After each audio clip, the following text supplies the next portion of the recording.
Labvakar, draugi! Šovakar mazliet gribu pastāstīt, tā kā paskaidrot varbūt vairāk, kas tad ir disbioze vai disbakterioze, jo ar to ļoti bieži cilvēki saskarās.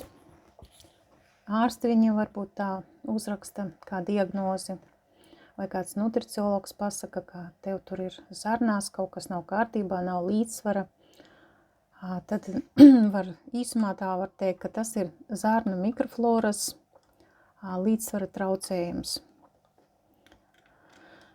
Un es tad mazliet tā palasīšu, pastāstīšu, lai vairāk ieskats tajā būtu. Ja?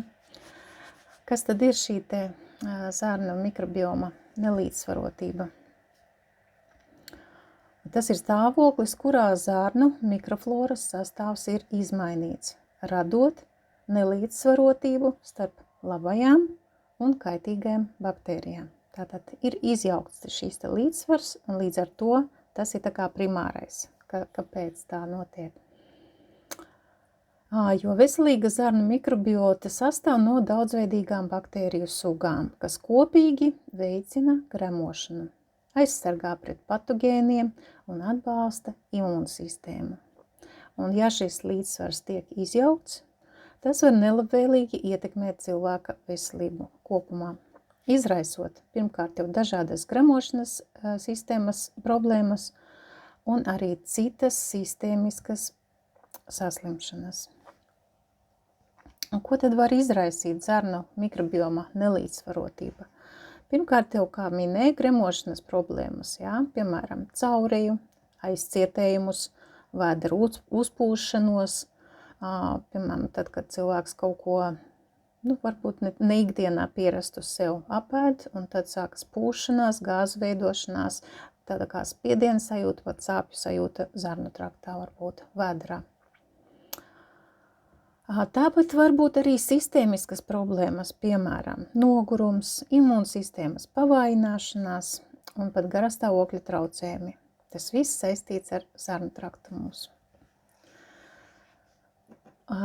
Tāpat tā kā zarnu mikrobiota ir šīs labās baktērijas ir ļoti saistītas ar to, ka viņas palīdz vitamīniem rasties, tātad vitamīnu ražošanā piedalās. Tad, kad ir izjaukts šis te līdzsvars, tad var rasties vitamīnu deficīts, jo vienkārši cilvēks it kā varbūt ēd veselīgu ēdienu, it kā sabalansētu, bet rezultātā sanāk, ka zarnu traktā ir, kā saka, bardaks, un tur neveidojas labās baktērijas pirmkārt, kuras palīdz rasties, piemēram, K vitamīnam, B grupas vitamīniem un citiem vitamīniem, kuri tiek sintezēti tieši zarnās. Un to deficīts var izraisīt savukārt vēl citas saslimšanas. Tātad tā ķēdīte ir tāda. Tas var izraisīt ādas stāvokli, ādas veselību, izraisīt dažādas dermatoloģiskas problēmas, dažādus izsitamus, niezes, dermatītus un tā tālāk. Un turklāt zarnu mikrobiota ir cieši saistīta ar smadzeņu veselību. Un disbioze var veicināt, piemēram, trauksmes sindromu, depresijas simptomus un tā tālāk. Tātad tik ļoti svarīga ir šī te zarnu veselība. Kādi tad ir cēloņi šim nelīdzsvarotībai? Tie var būt visdažādākie. Protams, ka pirmkārt tie ir saistīti ar dzīvesveidu un arī ārējiem faktoriem. Viens no svarīgiem cēloņiem ir antibiotiku ilgstoša lietošana, kas iznīcina ne tikai patogēnās, jeb sliktās baktērijas, bet arī visas labās baktērijas. Vienkārši kā ar slotu iet un izslauka visu no zarnu trakta. Bet tur jābūt līdzsvaram, jābūt gan labajām baktērijām, gan sliktajām, jo viņām katrām ir savs uzdevums. Bet antibiotikas to vienkārši iznīcina. Antibiotikas traucē tieši mikrobiotas līdzsvaru un var prasīt pēc tam mēnešus vai pat gadus, lai atkal pilnībā atjaunotos. Tāpēc, kad es saku, lietojot antibiotikas, lūdzu lietojiet arī labās baktērijas, un nevis tikai tās 10 dienas, kamēr ir tas antibiotiku kurs, bet vismaz 3 mēnešus pēc tā kursa. Tad cilvēki vienkārši parasti ieplieš acis un saka, kāpēc man tik ilgi jāēd kaut kādas labās baktērijas. Nu tad, mīļie, tāpēc, ka viņas nevar tā uzreiz ielikt, iesēt, un viņas tagad aug. Nē, tur ir jāizveidojas labvēlīgai videi, un tad pamazītēm viņas arvien vairāk un vairāk sāks augt. Un tad es pateikšu, kāda tā labvēlīgā vide arī ir, protams. Kas vēl, kā cēlonis, ir neveselīgs uzturs noteikti, tas tāds uzturs, kur ir maz šķiedrvielu, kas ir tieši barības viela labajām baktērijām, šķiedra vielas. Jeb probiotikas viņas sauc vēl, ja? Un, ja tāpat laikā pārtikā tiek uzņemts ļoti daudz cukuru, tauku, tad, protams, ka baktērijām ir grūti izdzīvot. Jo tieši labajām baktērijām, piemēram, cukuru labprāt ēd sliktās baktērijas, un viņas vairojas uz nebēdu. Lūk. Tāpat, ja uzturs ir nabadzīgs ar polifenoliem, tie ir tādi savienojumi, kas sastopami gan augļos, gan dārziņos, gan labās tējās. Tas arī var samazināt labo baktēriju daudzumu. Vēl viens faktors, vai ne faktors, cēlonis ir stress un miega trūkums. Tie ir ļoti spēcīgi faktori, kas var ietekmēt mikrobiota līdzsvaru.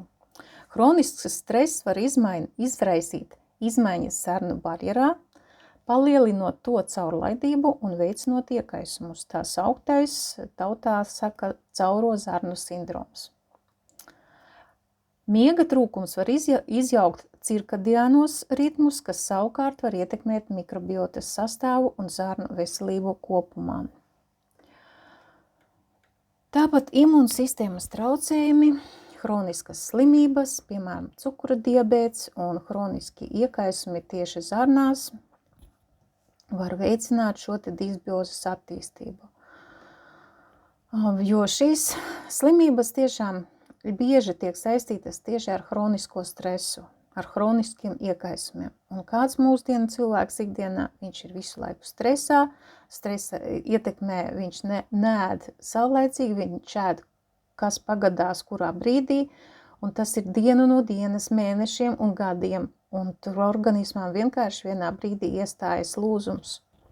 Tur viss ir savādāk, un lai to visu atgrieztu, nevar ar vienu nedēļu palietojot labās baktērijas. Tur vajadzīgi mēneši, tur vajadzīgs zarnu traktā, rehabilitācijas procesi, reizēm tie ir 2-3 tādi procesi, katrs pa 3 mēnešiem. Un tikai tā var atgriezt atkal veselīgo zarnu mikrofloru līdzsvarā, lai būtu. Kādi tad tie simptomi galvenokārt ir, kad ir šī nelīdzsvarotība? Visbiežāk tie ir saistīti tieši ar gremošanas sistēmu. Piemēram, ir caurēji, aizcietējumi, vēdera uzpūšanās, sāpes vēderā, tie ir tā kā pamatcēloņi. Ja tas ir vienreiz, tas ir citādi. Tas ir vienkārši jūs varbūt kaut ko ne tādu apēdāt. Bet ja tas atkārtojas un arvien biežāk un biežāk, vai tas kļūst jau katru dienu, jūs pat zināt, kad kaut ko apēdīšu, man būs piepūties vēders, man būs gāzes, man sāpēs vēders, tad skaidrs, ka tur tik tiešām jau ir disbioze. Kad ir nogurums, kad ir enerģijas trūkums cilvēkam, tas, protams, ir saistīts ar to, ka tajā bardakā nevar veidoties vitamīni, kurus vajadzētu tā kā katru dienu saņemt organismam, lai viņam pietiktu enerģijas un viss. Tātad tas ir tas aburtais loks. Trūkst vitamīnu, trūkst minerālu vielu, jo viņas vienkārši neuzsūcās. Pat ja viņas cilvēks ēd labas baktērijas vai labos vitamīnus, mikroelementus ar kapsuliņām, ar vēl kaut kādām piedevām, bet viņas neaiziet asinīs, jo zarnās ir bardaks. Protams, tas viss kopumā izraisa ādas problēmas, sāk parādīties dažādi izcitumi, aknes uz sejas un uz citām ķermeņa daļām, dažādas alerģijas un tā tālāk. Tas viss kopumā atkal samazina imunitāti un kas atkal veicina saslimšanu ar jebkuru infekcijas slimību. Un, protams, tas pamatā vēl pasliktina garastāvokli, rada trauksmi, rada depresiju. Tas viss saistīts ar tieši izmaiņām zarnu smadzeņu asī. Tātad ir zarnu smadzeņu ass, kas patiešo nosaka mūsu visu gan garastāvokli, gan ikdienas savu sajūtu un tā tālāk.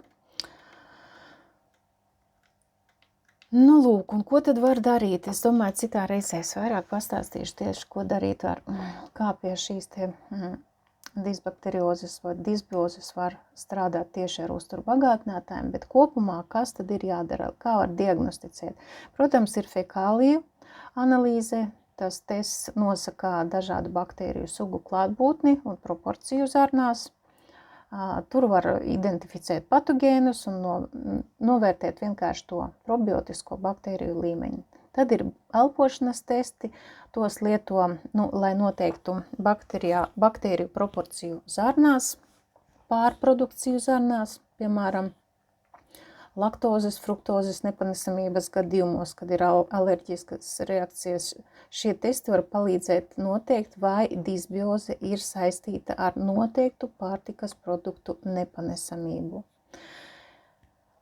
Tālāk ir asins analīzes, tiek izmantotas, lai novērtētu imunsistēmas stāvokli un iekaisuma marķierus.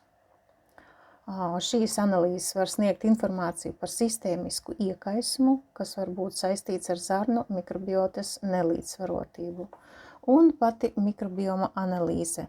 Tās jaunākās tehnoloģijas ļauj veikt detalizētu mikrofloras analīzi, nosakot baktēriju sastāvu un pat ģenētisko profilu. Un šī metode īpaši noderīga pētniecībā un kliniskajos pētījumos, lai izprastu mikrobiotas lomu dažādos veselības stāvokļos.